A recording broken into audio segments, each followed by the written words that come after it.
Hello friends, welcome to the new episode of my channel. আমি Prince. তো এখন কথা বলবো মূলত কানাপার টিজার নিয়ে।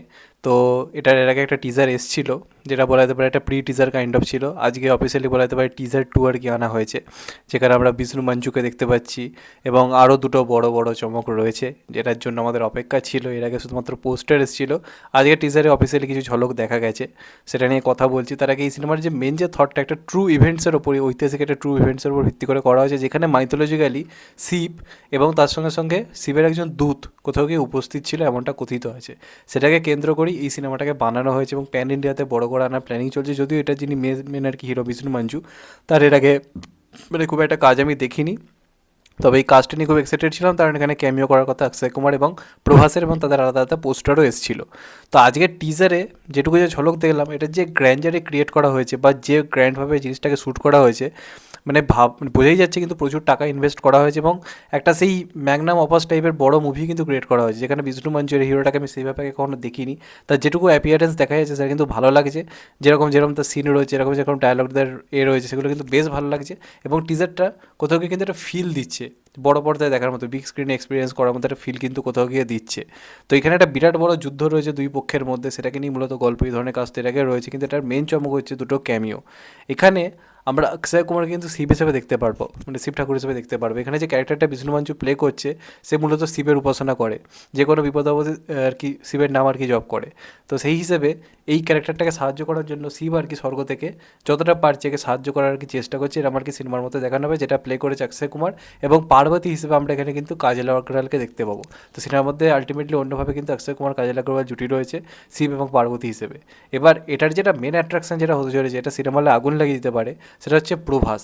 ভাল লাগলো যে প্রভাস এত বড় একটা স্কেলে পৌঁছে যাওয়ার পরও, এত বড় বড় হিট দেওয়ার পরও এরকম একটা সিনেমায় ক্যামিও করতে রাজি হয়েছে। প্রভাস এই সিনেমাটাকে মাতিয়ে রেখে দেবে। প্রভাসের যে ক্যারেক্টারটা মূলত এখানে রয়েছে, এটা মেয়েটা একটা শিবের দূত। শিবের তো অনেক অনেক দূতের মধ্যে একজনকে পাঠানো হয় মানে পৃথিবীতে কাউকে সাহায্য করার জন্য।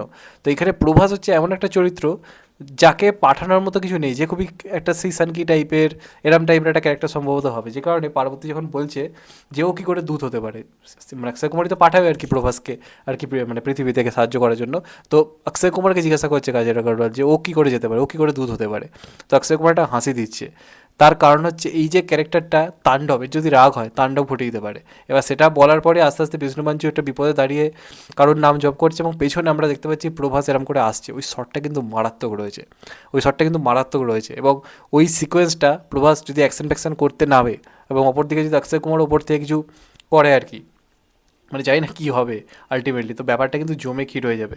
অক্ষয় কুমারের মনে হয় আলাদা করে কিছু সেরম থাকবে না, তার মানে পুরোপুরি যে হেল্প করছে ওপর থেকে সেরম সিনই থাকবে, তার থেকে বেশি কিছু থাকবে না। বা হয়তো কোনো তাণ্ডব নৃত্য হয়তো থাকতে পারে, সেটা আমি বলতে পারছি না, হতে পারে, যেটুকু যা পোস্টার দেখে মনে হয়েছে হতে পারে সেটা। কিন্তু এই এক সিনেমায় প্রভাস অক্ষয়কে পাওয়া, এটা কিন্তু একটা বিরাট বড় পাওনা। প্লাস প্রভাসের প্রপারলি অ্যাকশন সিকোয়েন্স কিন্তু ভয়ঙ্করভাবে থাকতে চলেছে ওই চরিত্রটাকে হেল্প করার জন্য। তো এটা কিন্তু একটা বড় কিছু হতে চলেছে, আমি এটা দেখার জন্য খুব এক্সাইটেড রয়েছি। এবং এখানে সিনেমাটা রিলিজ করলে প্রপারলি আমি চাই ভালোভাবে রিলিজ হোক হিন্দিতে। আমি খুব খুব খুব এক্সাইটেড এই সিনেমাটা নিয়ে, সিনেমা হলে বেসিক্যালি এক্সপিরিয়েন্স করার জন্য। বেসিক্যালি স্ক্রিন প্লেটা ভালো হবে। দেখো, আমাদের কাঙ্গুবা সিনেমাটাও কিন্তু বড় স্কেলে বানানো, কিন্তু স্টোরির মধ্যে দম ছিল না, স্ক্রিন প্লের মধ্যে দম ছিল না। তো এটার আশা করবো সেই জিনিসটা ভালো হয়। যদি সেটা ভালো হয়, ক্যামিও ট্যামিও থাকুক না থাকুক, সিনেমা ভালো লাগবে। যেমনটা এই ক্রেজি সিনেমাটা স্ক্রিন প্লেতেই মাত করে দিয়েছে, কে বড় কেউ কিচ্ছু নেই, সিনেমাটা ভালো হয়েছে, স্ক্রিন প্লে বা কলমের জোর মারাত্মক বলে। তো এইটা সিনেমাটার মধ্যে কিরাম থাকে, যদি শুধু বড় গ্র্যান্ডার অ্যাকশান ক্যামিও এগুলোর উপর জোর দেয় তাহলে চাপ রয়েছে। যদি প্রপারলি গল্পের যে প্লটটা সেটাকে যদি ভালোভাবে এস্টাবলিশ করতে পারি, সিনেমাটা কিন্তু ভালো হতে পারে। তো দেখা যাক লাস্ট অবধি কেমন হয়। আমার টিজার টুটা ভালো লেগেছে, এরপর ট্রেলার আসবে। তোমরা এটা নিয়ে কতটা এক্সাইটেড অবশ্যই জানিও। চ্যানেলটা নতুন হলে চ্যানেলটা সাবস্ক্রাইব করে দিও অ্যান্ড কেটে দেবে লাইকন। ভালো থেকো সবাই, টেক কেয়ার, নমস্কার, আবার দেখা হবে। এখন তো বাই, সবাই ভালো থেকো, সুস্থ থেকো, টেক কেয়ার, নমস্কার, আবার দেখা হবে, ভালো থেকো সবাই।